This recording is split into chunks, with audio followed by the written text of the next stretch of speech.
Hey guys, welcome to Cricket Chat with Venkatesh. Duleep trophy second రౌండ్లో day 2 కూడా చాలా ఇంట్రెస్టింగ్గా సాగింది.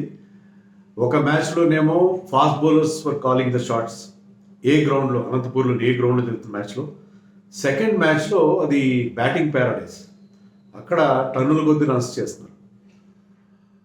సో చాలా డిఫరెంట్ కండిషన్స్ కనిపిస్తున్నాయి మనకి అక్కడ.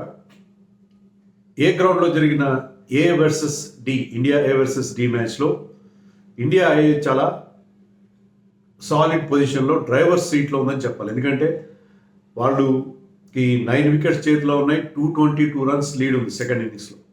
సో వాళ్ళ లీడ్ని బౌలర్స్ ఎక్స్టెండ్ చేసుకునే అవకాశం ఉంది. ఇంకా బషీర్ ఖాన్, సర్ఫరాజ్ ఖాన్, నితీష్ కుమార్ లాంటి బ్యాటర్స్ ఉన్నారు వాళ్ళు. So they can buildup a huge lead. వాళ్ళు ఈరోజు మార్నింగ్ ఎలా స్టార్ట్ చేశారు, 288 ఫర్ 8 స్టార్ట్ చేశారు. కానీ హర్షిత్ రాణా ఈ polished off the tail or whatever it is, బులానీని లాస్ట్ బ్యాట్స్మెన్ అవుట్ చేశాడు. సో 4 వికెట్స్ వచ్చిన హర్షిత్ రాణాకి. సో 290 దగ్గర వాళ్ళ ఇన్నింగ్స్ ముగిసిపోయింది, India innings. India D batting start చేసినప్పుడు there was a collapse in the sense Khaleel Ahmed other tied out చేశాడు.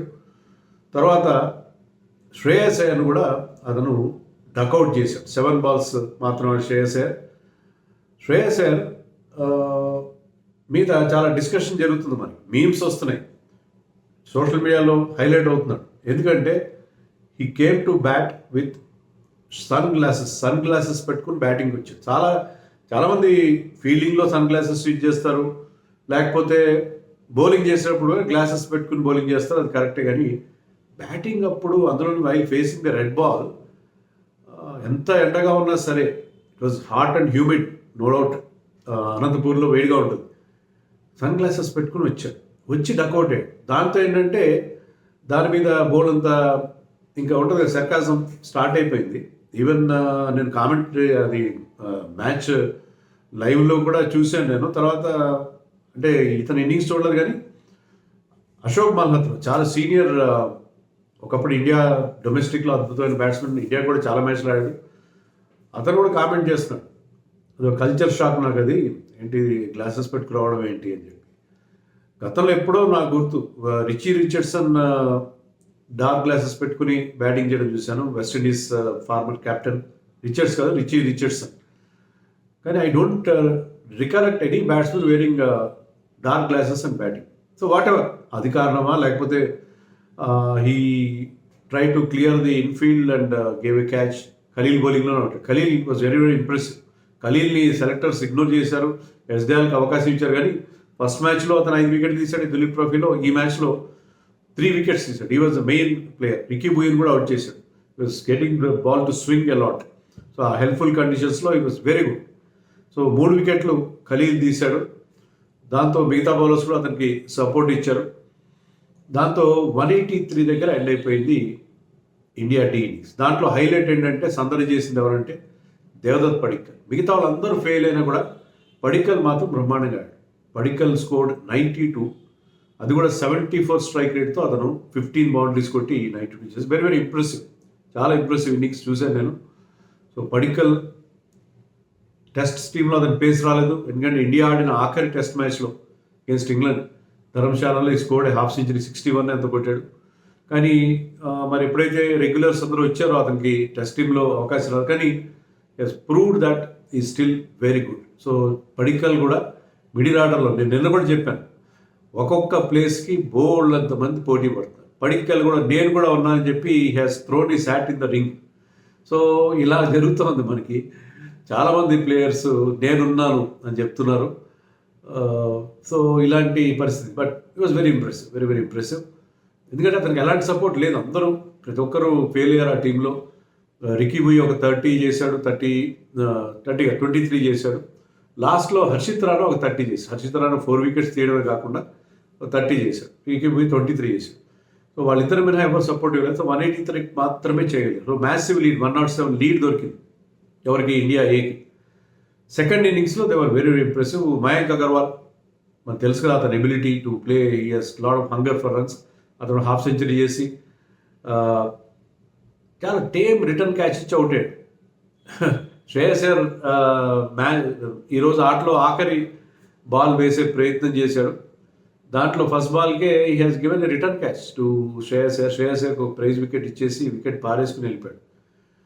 But the other opener Pratham Singh of Railways, అతను 50 చేసి నాట్అవుట్గా ఉన్నాడు. సో వాళ్ళు 127 ఎంతో చేశారు. సో మొత్తం మీద వాళ్ళు 222 runs lead the loss of just 1 wicket. So they are in driver seat.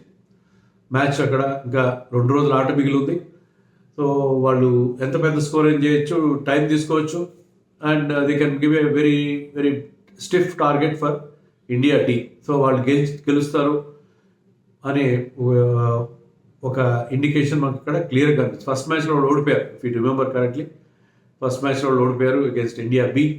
But ఇక్కడ మాత్రం they are in very very strong position. ఇంకా మరొక మ్యాచ్లో చెప్పినట్టుగానే ఇండియా సి వర్సెస్ డి, ఆ మ్యాచ్లో హ్యూజ్ స్కోర్స్ రావడం మనం చూస్తాం. ఇండియా బి వర్సెస్ సి, అది not India C versus D. India B versus సిలో సి టీమ్ మ్యాసివ్ స్కోర్ చేసింది, 525 రన్స్ చేశారు. రుతురాజ్ గైక్వాడ్ తొందరగానే అవుట్ అయిపోయాడు, 58 చేశాడు, హాఫ్ సెంచరీ అయితే కంప్లీట్ చేశాడు, కానీ పెద్ద ఇన్నింగ్స్గా కన్వర్ట్ చేసుకోలేకపోయాడు. 58 అవుట్ అయ్యాడు రుతురాజ్. బట్ మానవ్ సుతర్ మనకి ఫస్ట్ మ్యాచ్లో ఎంత బాగా బౌలింగ్ చేసి man of the match award తీసుకున్నాడు. బ్యాటింగ్ బాగానే చేశాడు, బట్ బౌలింగ్లో వాజ్ వెరీ వెరీ ఇంప్రెసివ్ కదా ఫస్ట్ మ్యాచ్లో. ఇక్కడ తన బ్యాటింగ్ ప్రావెస్ కూడా అతను ప్రూవ్ చేసుకున్నాడు. ఈ scored I think 82 runs and last man to get out. 82 runs చేశాడు లాస్ట్ బ్యాట్స్మెన్ కూడా. అన్షుల్ కాంపోజ్ కూడా the seam bowling allrounder. Batting bat చేయగలని ప్రూవ్ చేసి బ్యాటింగ్ కూడా బాగా చేయగలని చెప్పి 34 చేశాడు. 140 స్ట్రైక్ రేట్తో కొన్ని 6లు కొట్టాడు. So he was also very impressive. Manav Suthar కూడా అతను స్ట్రైక్ రేట్ 53 అంతా ఉన్నా సరే he also hit 3 6. So Manav Suthar was very very impressive. Already IPL టీంలో ఉన్నాడు, ఏ టీంలో ఉన్నాడు గుర్తులే, కానీ ఐపీఎల్ టీంలో ఉన్నాడు అతను. బట్ ఈ దులీప్ ట్రాఫీలో ది మోస్ట్ ఇంప్రెసివ్ యంగ్స్టర్ ఎవరంటే మానవ్ సుతర్, బ్యాటింగ్లో కానీ బౌలింగ్లో కానీ. So once again he has proved himself. So వాళ్ళు 525 మ్యాసివ్ స్కోర్ చేశారు. కానీ వీళ్ళు తక్కువ తిన్నారా ఇండియా బి వాళ్ళు కూడా వాళ్ళ ఇన్నింగ్స్ బ్రహ్మాండంగా స్టార్ట్ చేశారు. ఎందుకంటే batting paradise, B ground in Anantapur, batting బ్రహ్మాండమైన గ్రౌండ్. ఎవరైతే మిస్ అవుట్ అయ్యారో వాళ్ళు పాపం వాళ్ళు చాలా ఏమంటారు, పాపం వాళ్ళు unfortunate.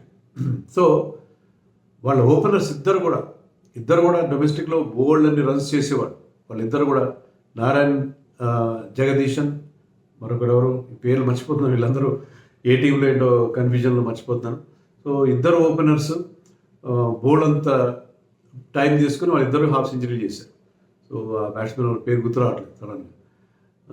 Narayan Jagadeesan and other one Abhimanyu Easwaran వాళ్ళ captain, India B captain Abhimanyu Easwaran. ఇద్దరు కూడా డొమెస్టిక్లో బోల్డ్ అని టన్నులు కొద్ది రన్స్ చేసేవాడు. ఇద్దరు చెరకు half century. Narayan Jagadeesan is in 60s and this man is in 50s. 127 for no loss ఎంతో చేశారు వాళ్ళు. సో వాళ్ళు కూడా పెద్ద స్కోర్ చేస్తే అవకాశం కనిపిస్తుంది. చెప్పాను కదా, ఆ టీంలో ఇంకా బషీర్ ఖాన్, సర్ఫరాజ్ ఖాన్ లాంటి ప్లేయర్స్ రావాల్సి ఉంది బ్యాటింగ్. వాషింగ్టన్ సుందర్ ఉన్నాడు, నితీష్ కుమార్ ఉన్నాడు, వీళ్ళందరూ బ్యాటింగ్ చేస్తారు కాబట్టి వీళ్ళు కూడా పండగ చేసుకుంటారు అలాంటి వికెట్ ఎలాంటి డిటోరియేషన్ కనబడలేదు. సెకండ్ డే కూడా స్పిన్నర్స్ కానీ పేసర్స్ కానీ అలాంటి హెల్ప్ లేదు. Even Manav Suthar bowled 10 overs but he could not get any wickets. అక్కడ ఎలా ఉందో మనకు తెలియదు, ఎందుకంటే టెలికాస్ట్ లేదు కదా ఆ మ్యాచ్ మీద. బట్ స్టిల్ వాళ్ళు కూడా పెద్ద స్కోర్ చేస్తే ఈ మ్యాచ్లో result only first innings basis మీద వచ్చేలా ఉంది. ఇంత మరి మనం ఇంతవరకు చూసినట్టు బెంగళూరు కానీ ఫస్ట్ మ్యాచ్లో ఏ గ్రౌండ్లో కానీ చాలా వరకు మనం స్పోర్టివ్ వికెట్స్ చూసాం, చాలా స్పోర్టింగ్ ట్రాక్స్. ఎందుకంటే బ్యాటర్స్కి బౌలర్స్ కూడా there is something for both of them. కానీ ఇక్కడ మాత్రం చాలా చాలా ఫ్లాట్ వికెట్ ఇక్కడ మనకు కనిపిస్తుంది. బట్ స్టిల్ రన్స్ కూడా రావడం, కొంతమంది బ్యాట్స్మెన్కి రన్స్ రావడం కూడా they also feel happy. So అది పరిస్థితి. సెకండ్ మ్యాచ్లో అది ఒక బిగ్ స్కోరింగ్ వ్యవహారం నడుస్తుంది. సో అది ఈ 2 మ్యాచ్ల గురించి. నేను ఒక బర్త్డే పార్టీకి వెళ్ళడం వల్ల లేట్ అయింది, కానీ ఎలాగో వీడియోలు చేస్తున్నాను కదా, ఇవాళ ఎందుకు మిస్ అవుట్ అవ్వాలి దులీప్ ట్రాఫీ మీద అని, సరే లేట్ అయినా సరే బెటర్ లేట్ దెన్ నెవర్ అని వీడియో చేస్తాను. That's all for now. See you later.